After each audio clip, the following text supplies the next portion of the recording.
ఈ వీడియో కనుక నచ్చితే ఖచ్చితంగా లైక్ చేయడం అస్సలు మర్చిపోవద్దు ఫ్రెండ్స్. సో ఎపిసోడ్లోకి వెళ్తే గుండమ్మ హాల్లో కూర్చొని మ్యాగజైన్ చూస్తూ ఉంటుందన్నమాట. ఇక అప్పుడే అక్కడికి వస్తారు ఆదిత్య. ఏంటి గుండు, ఏం చేస్తున్నావు, మ్యాగజైన్ చదువుతున్నావా అని చెప్పి అడుగుతూ ఉంటారనమాట. ఇక అప్పుడే పైనుంచి వైష్ణవి గమనిస్తూ ఉంటుంది వీళ్ళిద్దరిని. ఇక అప్పుడు గుండమ్మ, లేదండి మ్యాగజైన్ చదవట్లేదు, మ్యాగజైన్ పైన ఉన్న ఈ కవర్ ఫోటో ఉంది కదా, ఈ కవర్ ఫోటోనే చూస్తున్నాను అని చెప్పి, ఆ పాప ఎంత బాగుందో కవర్ ఫోటో మీద, ముద్దుగా భలే ఉంది కదండి, ఈ పాపను చూస్తుంటే నాకు మన పాప పుట్టినప్పుడు ఎంత బాగుంది, మన పాపే గుర్తొస్తుందండి అని చెప్పి అలా గుండమ్మ చెప్తూ ఉంటుంది. ఇక అప్పుడే అక్కడికి శ్రీనివాసరావు వస్తారు.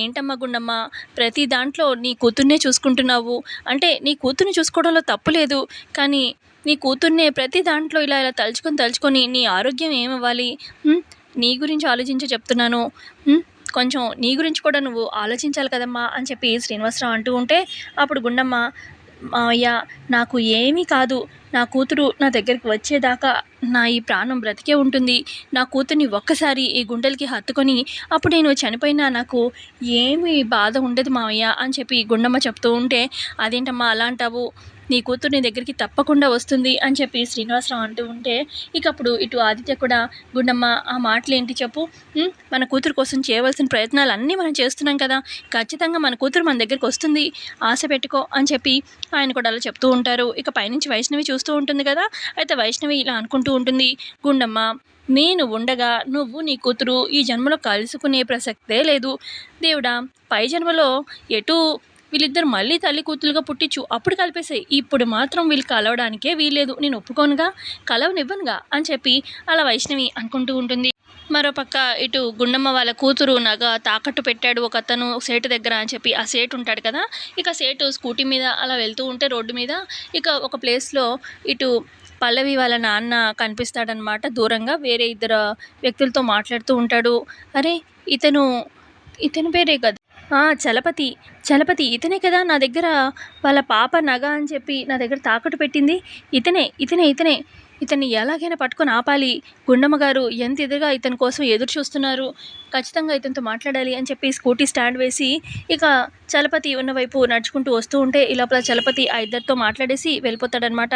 ఇక ఇటు సేటు వచ్చి, అది ఇప్పటిదాకా మీతో ఒక అబ్బాయి ఒకతను మాట్లాడాడు కదండి, అతను ఎక్కడున్నాడు, ఎక్కడెళ్ళాడు అనగానే, ఇప్పుడే అటు వెళ్ళిపోయాడండి, ఎక్కడుంటాడు అని చెప్పి సేటు అడుగుతూ ఉంటే, ఇక్కడే ఉంటాడండి, ఈ వీధిలోనే, అటు ఇటు కనిపిస్తూనే ఉంటాడు, ఇక్కడే ఉంటాడు అని చెప్పి అతను అనగానే, అయ్యో ఇప్పుడు దాకా ఉన్నాడు, ఇప్పుడేమో వెళ్ళిపోయాడు అంటున్నారు, ఎక్కడని వెతకాలి, కానీ ఖచ్చితంగా ఈ వీధిలోనే ఎక్కడో ఒకడు ఉంటాడని వీళ్ళు అంటున్నారు కాబట్టి ఇక్కడే కొంచెం గట్టిగా వెతికితే కనిపిస్తాడు, అయితే ఈ విషయం నేను వెంటనే గుండమ్మ గారు వాళ్ళకి చెప్పాలి, వాళ్ళు కూడా ఏమన్నా హెల్ప్కి వస్తారేమో చూద్దాము అని చెప్పి సేటు ఫోన్ చేస్తాడనమాట గుండమ్మకి.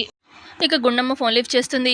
నేనండి సేటుని, అదే మీ అమ్మాయి నాగా తాకట్టు పెట్టుకున్నాను కదా, నేను సేటుని అనగానే, చెప్పండి సేటు గారు ఏంటి అని చెప్పి గుండమ్మ అనగానే, అదే అండి చలపతి ఇప్పుడే నాకు రోడ్డు మీద కనిపించాడు అని చెప్పి చెప్పగానే, ఏంటి ఏం మాట్లాడుతున్నారు మీరు అని చెప్పి గుండమ్మ అంటుంది.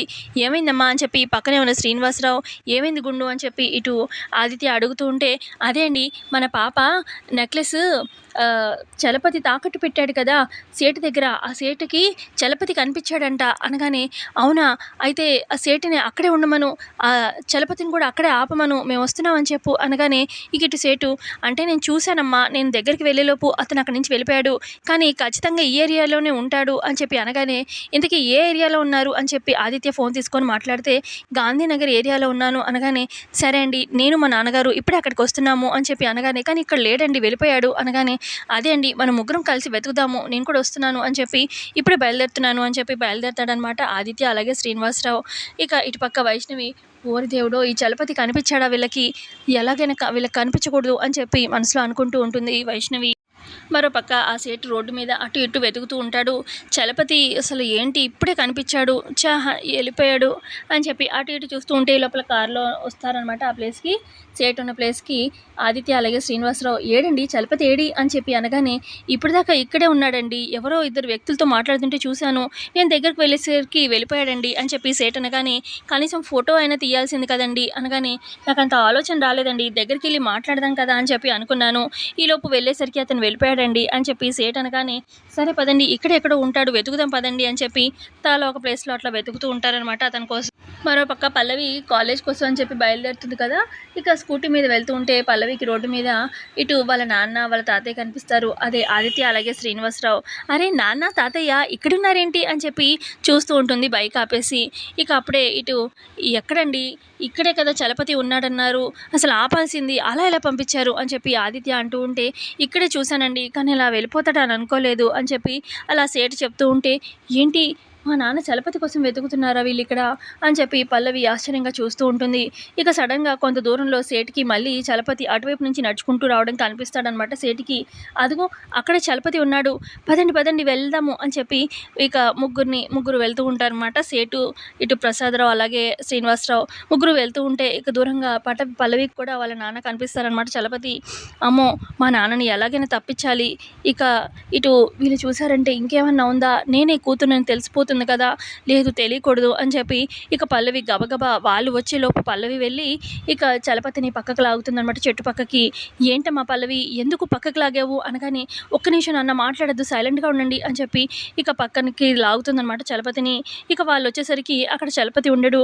"అదే ఇప్పుడే చూసానండి ఇక్కడ చలపతిని" అని చెప్పి సేటు అనగానే, "ఏంటండి కాసేపు అక్కడ చూసాను చలపతిని, కాసేపు ఇక్కడ" అని చెప్పి ఏంటి రకరకాలుగా చెప్తున్నారు. ఏంటో మా టైమే బాగలేదు. మా కూతురు మాకు ఎప్పుడు దక్కుతుందో ఏమో అని చెప్పి ఆదిత్య వాళ్ళు అక్కడి నుంచి వెళ్ళిపోతారు. ఆ తర్వాత ఇక పల్లవి అలాగే ఇటు చలపతి మాట్లాడుకుంటూ ఉంటారు. "ఎందుకమ్మా, ఎందుకని నన్ను ఇలా ఆపావు? ఏంటి పక్కకు తీసుకొచ్చావు?" అనగానే ఇక పల్లవి జరిగిందంతా చెప్తూ ఉంటుంది. "అది నాన్న, నేను చిన్నప్పుడు పుట్టేటప్పుడు మీకు దొరికినప్పుడు నా మెడలో ఏదైనా చైన్ ఉందా? ఆ చైన్‌ని మీరేమైనా తాకట్టు పెట్టారా?" అనగానే, "అది అవునమ్మా. అప్పట్లో మీ అమ్మకి ఆరోగ్యం బాగోకపోతే నేను తాకట్టు పెట్టాను. కాతే మళ్ళీ విడిపించడం కుదరలేదమ్మా. నన్ను క్షమించు" అనగానే, "అయ్యో! ఇప్పుడు దానికోసం కాదమ్మా. కాదు నాన్న. అంటే ఆ చైను ఇప్పుడు ఇటు గుండమ్మ వాళ్ళకి చేరింది. అందుకే వాళ్ళు నీ గురించి వెతుకుతున్నారు. ఈ సేటుకేమో నువ్వు గుర్తున్నావంట.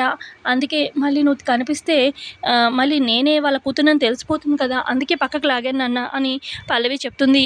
"అదేంటమ్మా, నువ్వు చాలా తప్పు చేస్తున్నావు. నువ్వే వాళ్ళ కూతురివని వాళ్ళకి తెలియాలి కదా ఎప్పటికైనా ఈ నిజం. మేమే చెప్పాలనుకున్నాం కానీ ఎందుకో నువ్వు చెప్పనివ్వడం లేదు. పద మనం ఇప్పుడే వెళ్ళి గుండమ్మ గారిని కలుద్దాము" అని చెప్పి అలా చలపతి చెప్తూ ఉంటే, "లేదు నాన్న, వద్దు నాన్న. టైం వచ్చినప్పుడు వాళ్ళకే నిజం ఎలాగో అలా తెలుస్తుంది. మన ద్వారా మాత్రం వద్దు నాన్న. నువ్వు మాత్రం ఇటువైపు వెళ్ళొద్దు. అటువైపు నుంచి వెళ్ళిపో" అని చెప్పి వాళ్ళ నాన్నని పంపించేస్తుంది. ఏంటోనమ్మా నీ జీవితం. మా చేతికి వచ్చాక కూడా నువ్వు సరిగ్గా సుఖపడింది లేదు. ఇటు వాళ్ళకి కూతురు అని తెలిసినా కూడా నీకు ఏంటో ఈ కష్టాలు అని చెప్పి బాధతో అక్కడి నుంచి చలపతి వెళ్ళిపోతాడు. ఆ తర్వాత ఇటుపక్క కాలేజ్‌కి సుమలత, అక్షిత అలాగే భువన వెళ్తారనమాట. ఇక సుమలత ఏమో తన ప్రిన్సిపల్ రూమ్‌కి వెళ్తూ అక్కడ ఉన్న బయట పియూన్‌తోని బాగా హెడేక్‌గా ఉంది, కాఫీ పెట్టుకొని తీసుకురా అని చెప్పి తన రూమ్‌లోకి వెళ్ళిపోతుంది. ఇటుపక్క అక్షిత అలాగే భువన మాట్లాడుకుంటూ క్లాస్‌కి వెళ్తూ ఉంటారు. అసలు పల్లవి టైంకి రాకపోతే మన పరిస్థితి ఇంకేమన్నా ఉందా అని చెప్పి అక్షిత అంటూ ఉంటే, అప్పుడు భువన, "అసలా ఆ రౌడీలని ఆ పల్లవియే పెట్టించిందేమో" అనగానే, "అదేంటి అలా ఎలా మాట్లాడుతున్నావు" అని చెప్పి అక్షిత అంటుంది. "ఇలా మాట్లాడితేనే ఆంటీకి పల్లవి మీదే కోపం వస్తుంది కదా! మనం ఇలాగే మాట్లాడాలి" అని చెప్పి భువన అంటూ ఉంటుంది. మరోపక్క పల్లవి కూడా కాలేజ్‌కి వస్తుందనమాట. ఇక తను కూడా లోపలికొచ్చేసరికి చంటి కనిపిస్తాడు. హాయ్ అని చెప్పి చంటిని హాయ్ చెప్పగానే ఇటు పల్లవి చేతికి అది కత్తి ఘాటు ఉంటుంది కదా! రౌడీలతో మాట్లాడినప్పుడు, అదే కొట్టుకున్నప్పుడు. ఇక "అదేంటి వదిన, చేతికి ఇంత ఇదిగా రక్తం వచ్చేస్తుంది కదా! ఉండు బ్యాండేడ్ ఉందేమో నా బ్యాగ్‌లో వెతుకుతాను" అనగానే, "చిన్న దెబ్బే చంటి" అని పల్లవి అంటూ ఉంటుంది. "ఏంటి చిన్న దెబ్బ, ఇంత రక్తం పోతుంటే ఉండు వదిన" అని చెప్పి బ్యాగ్‌లో వెతుకుతూ ఉంటాడనమాట బ్యాండేడ్ కోసం. ఈ లోపల చరణ్ అటువైపు వచ్చి, "ఇదిగో బ్యాండేడ్" అని ఇస్తాడనమాట పల్లవికి. "ఏంటన్నయ్య, వదినంటే నీకు ఇప్పుడు ఇష్టంతో ఇస్తున్నావా లేదా జాలి పడి ఇస్తున్నావా?" అనగానే, "జాలితోనే. నేనిప్పుడు అవతలాలకి దెబ్బ తగిలిందని చూశాను కాబట్టి, నా దగ్గర బ్యాండేడ్ ఉంది కాబట్టి ఇస్తున్నాను. దీన్ని ఏదో ప్రేమ అది ఇది అని చెప్పి పిచ్చిగా ఆలోచించకు. సరేనా పల్లవి, తీసుకో బ్యాండేడ్" అని చెప్పేసి అక్కడి నుంచి వెళ్ళిపోతాడు చరణ్. ఇక అప్పుడు చంటి, "అన్నయ్యకి నువ్వంటే చాలా ఇష్టం వదిన. కానీ తన పిచ్చోడు, తన మనసుకి తెలియట్లేదు. తను నిన్ను ఇష్టపడుతున్నాడు, ప్రేమిస్తున్నాడని. కానీ ఏ రోజుకైనా తెలుసుకుంటాడు అన్నయ్య" అని చెప్పి చెప్తూ ఉంటాడు చంటి పల్లవికి. మరోపక్క అక్షిత, భువన నడుచుకుంటూ వెళ్తూ ఉంటారు కదా! ఇక ఒక ప్లేస్‌కొచ్చేసరికి ఒక అమ్మాయి చాటుగా నించొని సిగరెట్ కాస్తూ ఉంటుందనమాట. "ఏది నాకు కూడా ఒక సిగరెట్ ఇవ్వు" అని చెప్పి భువన అడుగుతుంది, తీసుకుంటుంది.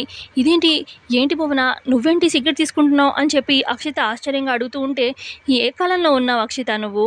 నేను సిగరెట్ కాలుస్తాను. నేను అప్పుడప్పుడు పబ్‌కి వెళ్తానంటున్నాను కదా! నీకు తెలుసు కదా వెళ్తానని. నిన్ను కూడా రమ్మన్నాను ఎన్నిసార్లు, నువ్వు వచ్చావా? ఎప్పుడు చూసినా ఇంటి కోడలు అనుకుంటూ ఇంట్లోనే కూర్చుంటావు. పబ్‌కి వస్తే ఇప్పుడు ప్రెజెంట్ ఏంటి కల్చర్ అనేది తెలుస్తుంది. ఈ చేతిలో సిగరెట్, ఈ చేతిలో పాన్ పరాగ్ కానీ, ఇంకో చేతిలో ఏమో వోడ్కా, ఇవన్నీ కామన్. ఇంకో చేతిలో సిగరెట్ ఇట్లా కామన్. ఇది ట్రెండ్ ఇప్పుడు ఎవరైనా. అసలు రోడ్డు మీద 100 మంది అబ్బాయిలుంటే 25 మంది అమ్మాయిలు సిగరెట్ కాలుస్తున్నారు. ఇందులో తప్పే లేదు. ఇక పబ్‌లో అయితే ప్రతి ఒక్కరు ప్రతి అమ్మాయి సిగరెట్ తాగాల్సిందే. తాగుతారు కూడా. నీకే తెలీదు ఎలా ఉండాలో ఏంటో అని. ఆ రౌడీల గురించి తలుచుకుంటే నాకు ఫుల్ టెన్షన్‌గా ఉంది. సిగరెట్ కాలిస్తే కానీ మనశ్శాంతి ఉండదు నాకు అని చెప్పి ఇక సిగరెట్ కాలుస్తూ ఉంటుందనమాట భువన. ఇక పక్క నుంచి చాలా ఆశ్చర్యంగా అక్షిత చూస్తూ ఉంటే, "నువ్వు కూడా ట్రై చెయ్యి. బావుంటుంది. ఒకసారి ట్రై చెయ్యి" అని చెప్పి సిగరెట్ అక్షిత చేతిలో పెడుతుంది భువన.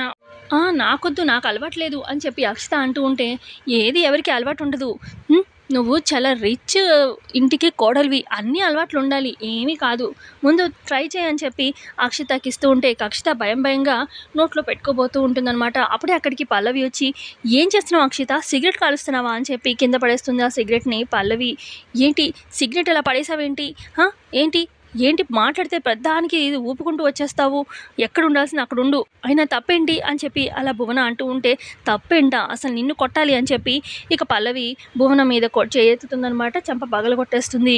ఇక ఇక ఇటు అంటూ ఉంటుంది, "ఏంటి అక్షిత ఏం చేస్తున్నావు? దీంతో ఉండి సిగరెట్ కాల్చడం అసలు తప్పని తెలీదా నీకు?" అనగానే ఇటు వాళ్ళందరిని అడుగుతూ ఉంటుంది. పక్కన ఇంకొక అమ్మాయి కూడా కాలుస్తూ ఉంటుంది కదా! అప్పుడు పల్లవి అడుగుతుంది, "అసలు సిగరెట్ కాల్చడం తప్పని మీకు తెలీదా?" అనగానే, "నాకు ఎప్పటినుంచో అలవాటు" అని చెప్పి వేరే అమ్మాయి అంటుంది. "ఆహా! అలవాటా? మరి అంత అలవాటు ఉన్నదానివి ప్రిన్సిపల్ ముందు, అందరి ముందు కాల్చొచ్చు కదా! ఇలా చాటుకొచ్చి ఎందుకు? అంటే ఇది తప్పని మీకు తెలుసు. అంటే మీ ఇంట్లో వాళ్ళకి ఫోన్ చేసి చెప్తాను ఆగు ఇటివ్వు" అని చెప్పి పల్లవి ఆ అమ్మాయి ఫోన్ లాక్కుంటూ ఉంటే, "వద్దు వద్దు" అని చెప్పి ఫోన్ లాక్కుంటుంది ఆ అమ్మాయి. "చూసావా నువ్వు తప్పు చేస్తున్నావు నీకు తెలుసు. అందుకే ఎవరికీ తెలియనీకూడదు అని చెప్పి చాటుగా చేస్తున్నావు" అని చెప్పి ఇలా పల్లవి గట్టిగా అరవడంతో మిగతా స్టూడెంట్స్ అందరూ వచ్చేస్తారు అక్కడికి. చంటి, చరణ్ అందరూ కూడా. ఈలోపు అక్కడికి ఇటు సుమలత కూడా వస్తుంది.